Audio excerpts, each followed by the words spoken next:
બનાવ્યું તારી હાહુ હું કહેતી હતી.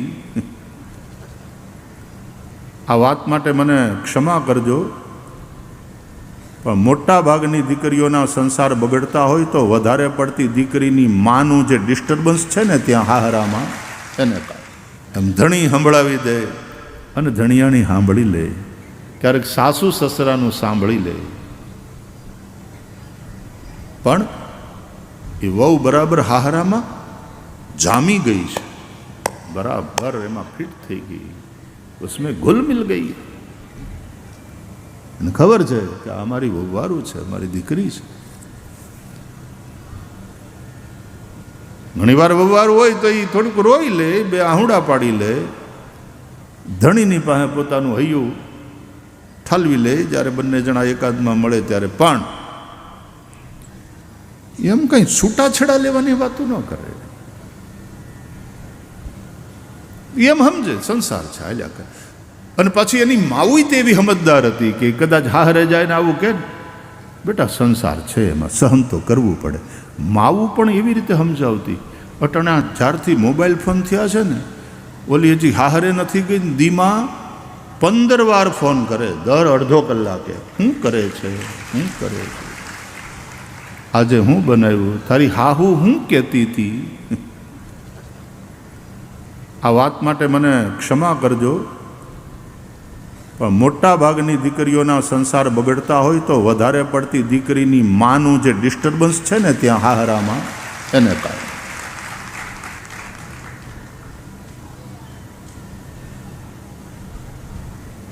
માવુંનું બહુ ડિસ્ટર્બન્સ છે.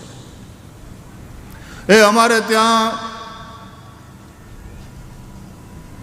હોસ્ટેલમાં છોકરાઓને મૂકવા આવે ને મા બાપ,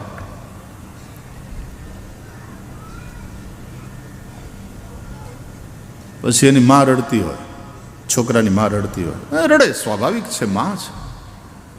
પહેલી વાર છોકરું આટલું નાનું હોય અને એ છાત્રાલયમાં ભણવા આવ્યું હોય અને માને એ તો નણંદ નડતી હોય ને તોય પિયરમાં આવી 15 દી રોકાઈને હારે જાય તોય ભાભીની આંખું ભીંજાઈ જાય. બોલો સાચી ખોટી, પણ ભીંજાય ખરી.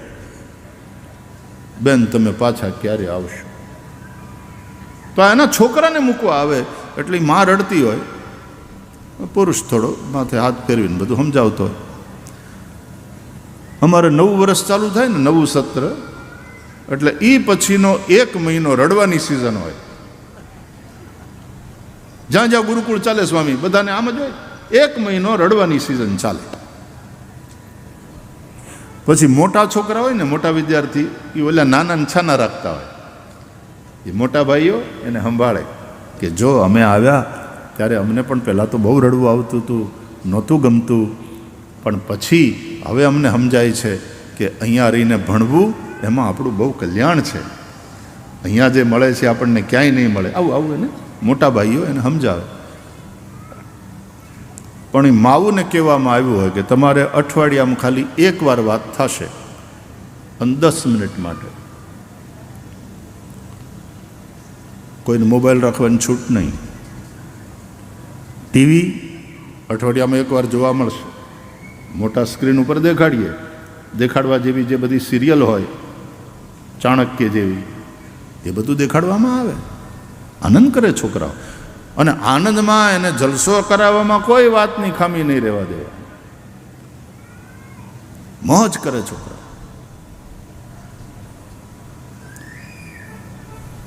પણ ઘણીવાર ઘણા છોકરાઓ હારા હોય ને ટકતા ન હોય ને તો એનું કારણ એની માં.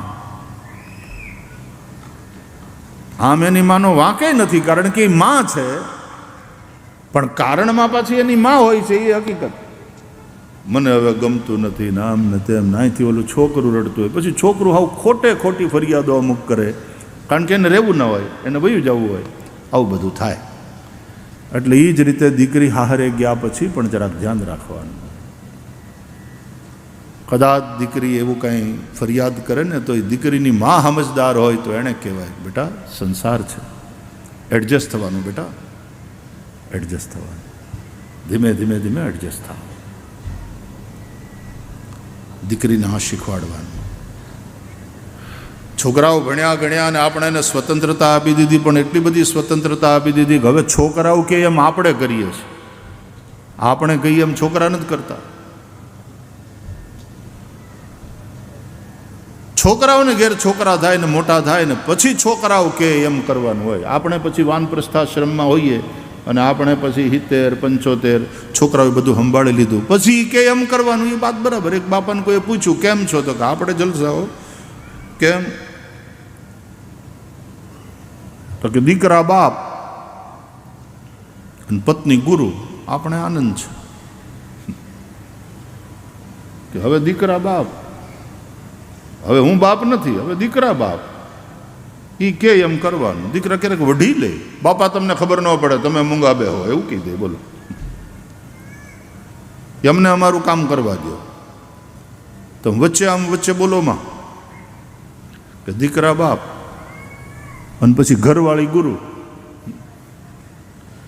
એ કે એમ કરવાનું. એ બહાર નીકળે ને તો સાંભળો, સ્વેટર પહેરો, મફલરથી ગળું ઢાંકો, તમને શરદી લાગી જાય છે. અરે પણ એમાં મફલરની ને હમણાં કંઈ જરૂર, ઢાંકી લ્યો, માંદા પડશો. આ ઉંમરે માંદા પડી અને પછી છોકરાઓની સેવા લેવી પડે, એ બરાબર નહીં. છાનમાના પહેરી લ્યો એટલે પછી છાનમાનું પહેરી લેવાનું. પછી ઘરવાળી ગુરુ, જી ગુરુજી, એમ જ હોય. તમે જોજો, આપણે ત્યાં બહુ વિચિત્ર કહેવત છે, હાવ ખોટી છે. એની હારે જરાય સંમત થવાય એવું નથી. એમ કહે છે કે સ્ત્રીઓની બુદ્ધિ પગની, આવું એક વિચિત્ર આપણે ત્યાં કથન છે. આવું કેનારામાં બુદ્ધિ નથી એમ માનું છું. બાકી બહેનોમાં બહુ બુદ્ધિ છે. બહુ બુદ્ધિ તો એવી બુદ્ધિ કે ધણીની હોય ત્યાં સુધી પોતાની વાપરે નહીં, એવી બુદ્ધિ કે આપણે બેલેન્સમાં રાખો. ક્યાંક બહાર જાય ને ધણીનો પૈસો હોય, એ ખર્ચતો હોય ત્યાં સુધી પોતાનું પર શું કામ ખોલે? પોતાને બચાવીને રાખે.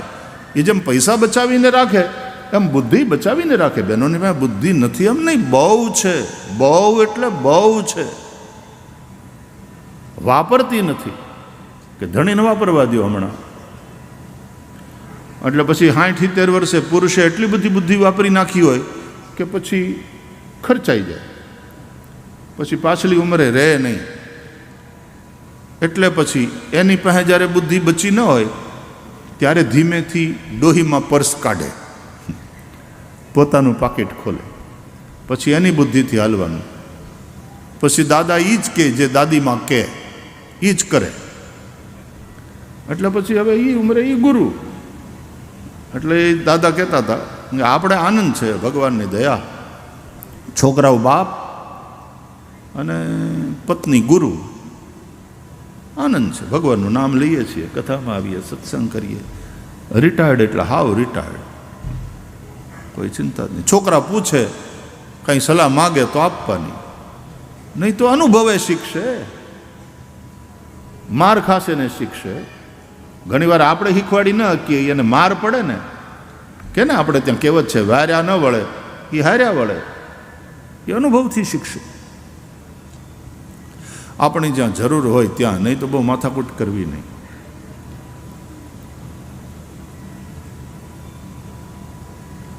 તો એક સ્થિતિ એવી આવે છે, ક્રોધ ભગવાને પણ કરવો પડે,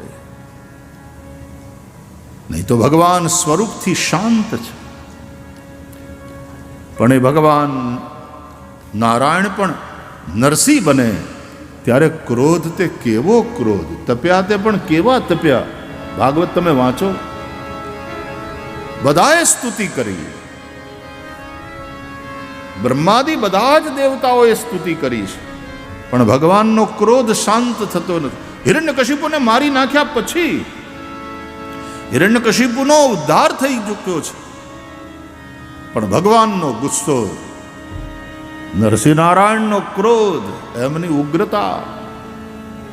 દેવતાઓ સ્તુતિ કરે છે ડરતા ડરતા, ભગવાનનું આવું ભયંકર રૂપ એમણે ક્યારેય જોયું નહોતું.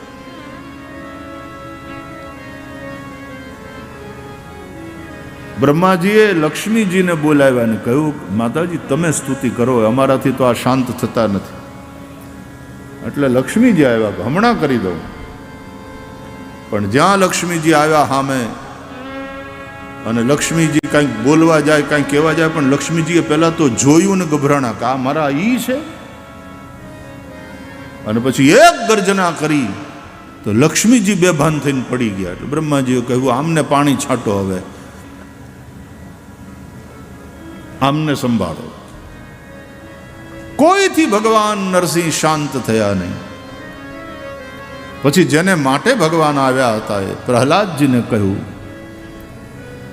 તુમ સ્તુતિ કરો. અને પછી ભક્ત પ્રહલાદ ભગવાનની સ્તુતિ. ભાગવતમાં જે લાંબી સ્તુતિઓ છે ને એમાંની એક આ સ્તુતિ છે, પ્રહલાદે કરેલી ભગવાન નરસિંહની સ્તુતિ. બહુ લાંબી કેમ કે ભગવાન બહુ ગરમ છે, બહુ ગુસ્સામાં છે. એમને શાંત કરતા, એમને એમના પાછા શાંત સ્વરૂપમાં પાછા લાવતા બહુ વાર લાગી. પ્રહલાદની સ્તુતિથી ધીમે ધીમે ધીમે ધીમે ભગવાન શાંત થયા. બહુ ગરમી પછી જેમ વરસાદ થાય એમ બહુ ક્રોધ પછી ભગવાન જ્યારે શાંત થયા ત્યારે ભગવાનની આંખમાંથી આંસુનો વરસાદ થયો. પ્રહલાદની કે આવો કોમળ બાળક અને આ હિરણ્યકશિપુએ જે રીતે એના ઉપર અત્યાચાર કર્યો. ભગવાન કોઈ પોતાનો ગુનો કરે ત્યાં સુધી હજી સહન કરી લે છે, પણ કોઈ પોતાના ભક્તનો અપરાધ કરે એ ભગવાન સહેતા નથી, સહન કરી શકતા નથી. સાધુ અવજ્ઞા કર ફલ એસા, તુલસીદાસજી પણ લખે, જ્યાં સુધી વિભીષણનો દ્રોહ ન કર્યો, વિભીષણનો અપરાધ ન કર્યો, ત્યાં સુધી રાવણ અને રાવણની લંકા એ સલામત રહ્યા. પણ જ્યારે ભગવાનના ભક્ત વિભીષણને લાત મારીને કાઢ્યા એટલે રાવણે પોતાના વિનાશની આધારશિલા રાખી દીધી. આખી લંકાને હનુમાનજી હળગાવી, કારણ કે સાધુ અવજ્ઞા થઈ. સાધુ પુરુષોની ભક્તની અવજ્ઞા ન થવી જોઈએ. ભગવાન સૌથી નારાજ એનાથી થાય છે.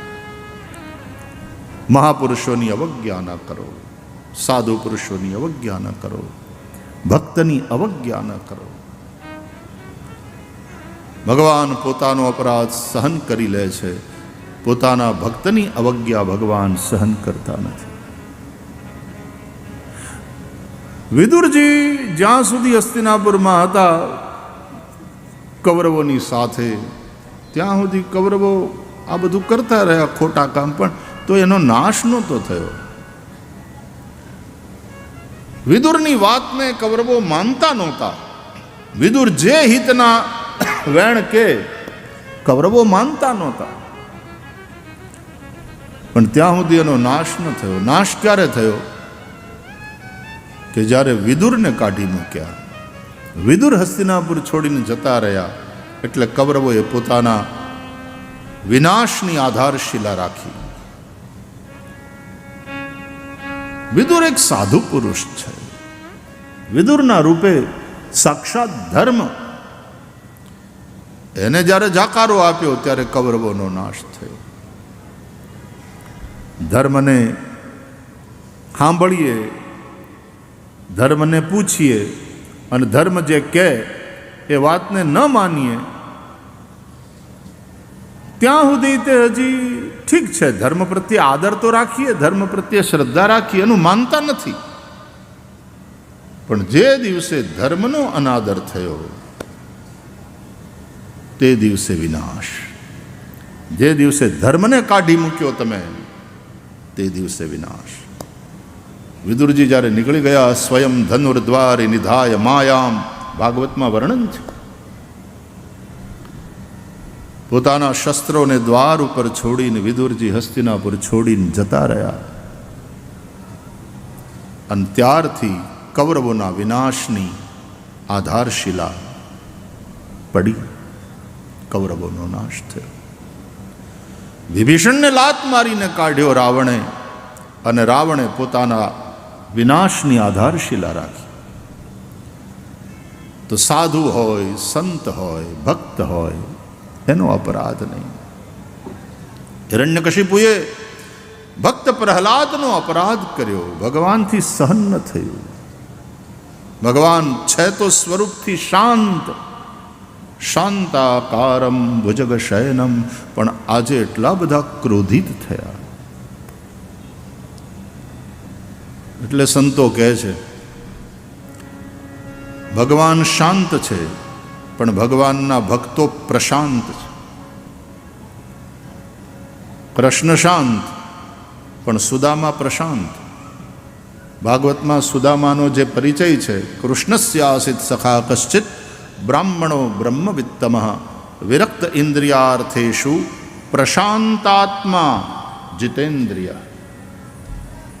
સુદામા પ્રશાંતાત્મા, એનું મન પ્રશાંત છે. શાંતને ક્યારેક ક્યારેક ક્રોધ આવી જાય, પ્રશાંતને ના આવે. ભગવાનને ક્રોધ આવ્યો હિરણ્યકશિપુ ઉપર, પણ જે હિરણ્યકશિપુએ આટલું વિતાડ્યું, પ્રહલાદને કોઈ દી બાપ ઉપર ક્રોધ ના આવ્યો. પ્રહલાદ પ્રશાંત છે, આનંદ ઘન ભગવાન છે. પણ આ પ્રહલાદ સંવૃષ્ટ લાદો યસ્ય સહ, જેનો આહલાદ સંવૃષ્ટ છે તે પ્રહલાદ, એને ક્યારે બાપ ઉપર ક્રોધ નથી આવ્યો. આપણે તો સમયના અભાવને કારણે બધા જ અવતારોની કથાને વિસ્તારથી જોઈ નથી શકતા, પણ હિરણ્યકશિપુને માર્યો, એનો ઉદ્ધાર કર્યો. પછી પ્રહલાદની સ્તુતિથી ભગવાન શાંત થયા. આંખમાંથી આંસુ, અસુરને ફેંક્યો ખોળામાંથી. પ્રહલાદને ખોળામાં લીધો નરસિંહ નારાયણે. નીચેનું શરીર મનુષ્યનું છે, ઉપરનું શરીર સિંહનું છે. નાયમ મૃગો નાપી નરો વિચિત્રમ, અહો કિમે તંદ્રુ મૃગેન્દ્ર રૂપમ. અને ભગવાન નરસિંહ એને ચાટવા લાગ્યા. સિંહણ જેમ પોતાના બચલાને પ્રેમ કરે ચાટી ચાટીને, ગાય જેમ ચાટી ચાટીને પોતાના વાછરડાને પ્રેમ કરે, ભગવાન નરસિંહ જીભથી ચાટવા લાગ્યા પ્રહલાદ. એના ઘા એને ચાટવા. પોતાનું સંતાન, પોતાનો ભક્ત, પોતાનો દીકરો, એના ઉપર આટલા અત્યાચાર. બાપ અત્યાચાર કરે ત્યારે જગતનો બાપ, જે ખરો બાપ છે, જે સાચો બાપ છે દરેક જીવનો, એ આટલું હેત વરસાવે છે. અને પછી ભક્ત પ્રહલાદને કહે છે ભગવાન કે વરમ વૃણિષ્વ. પ્રહલાદ માંગ બેટા. તે બહુ સહન કર્યું. પહેલી વાત તો ભગવાને એ કરી કે તારા મદદમાં આવવામાં મારાથી થોડું મોડું થઈ ગયું બેટા, તારે બહુ સહન કરવું પડ્યું, હું મોડો પડ્યો. યદિ મેં સમયે વિલંબ, તો મને માફ કરજે. બોલ, ભગવાન કહે છે ભક્તને કે હું થોડો લેટ જો થયો હોઉં, મને માફ કરજે. વરમ વૃણિષ્વ. વરદાન માગ બેટા, તું જે માગે એ આપો. અને હામે પ્રહલાદ શું કહે છે એ તો જુઓ. એ કહે છે પ્રભુ, તમારી પાસેથી કંઈક મેળવવા માટે થઈને ભક્તિ કરે, સવઈ વણિક, એ ભક્તિ નથી, એ તો વેપાર છે.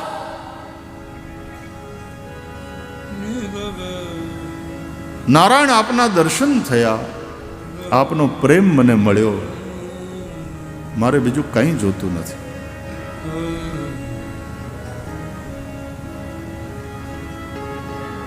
તોય ભગવાને બહુ આગ્રહ કર્યો ને કે માગ માગ માગ. એટલે પ્રહલાદને પોતાનામાં શંકા પડી કે આ હું મોઢે તો ના પાડું છું કાંઈ જોતો નથી, કાંઈ જોતો નથી, પણ મારા અંતરમાં ક્યાંક કામના નથી રહી ગઈ ને.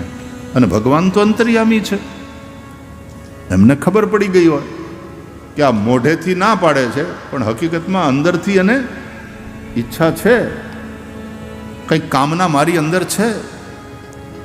એટલે પછી ભક્ત પ્રહલાદે માગ્યું કે તો પ્રભુ પછી તમારી પાસે હું એવું માગું છું કે એવી કૃપા કરો કે હું કોઈની પાસે કોઈ દી કાંઈ ન માગું.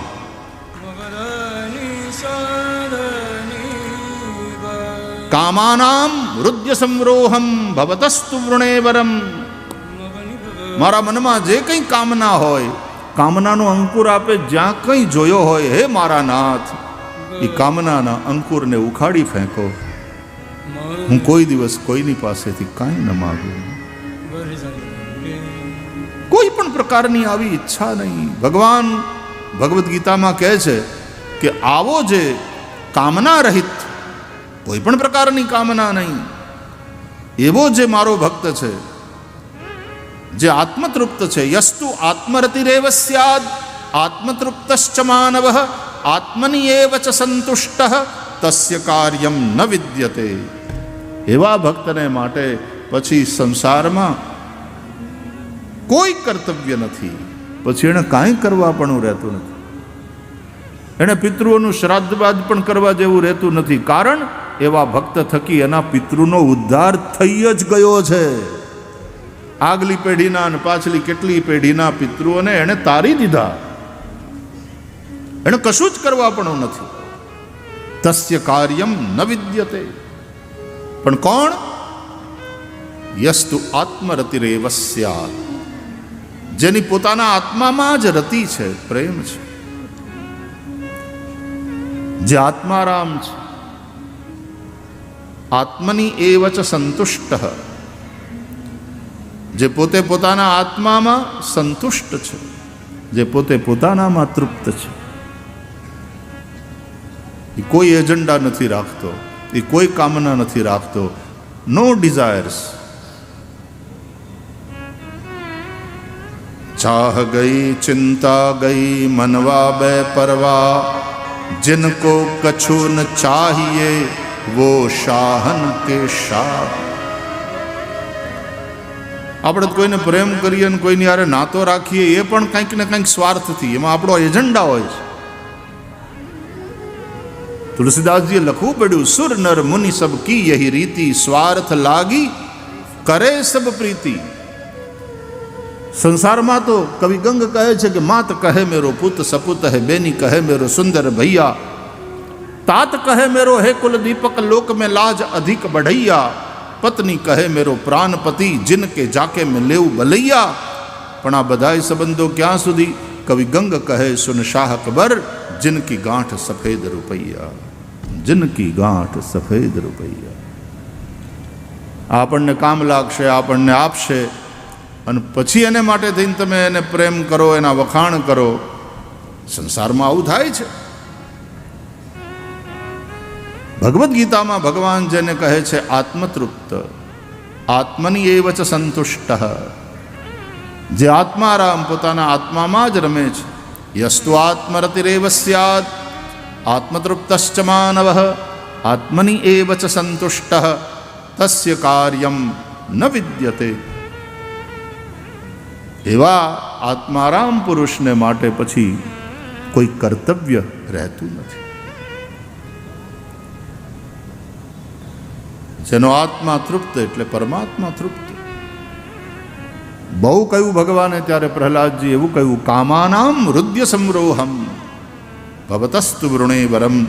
નારાયણ આપની પાસેથી હું એ જ વરદાન માગું છું કે મારા મનમાં જ્યાં ક્યાંય તમને કામનાનો અંકુર દેખાયો હોય, હે અંતર્યામી નારાયણ, એ અંકુરને ઉખાડી ફેંકો, મને સમસ્ત કામનાઓથી રહિત કરો.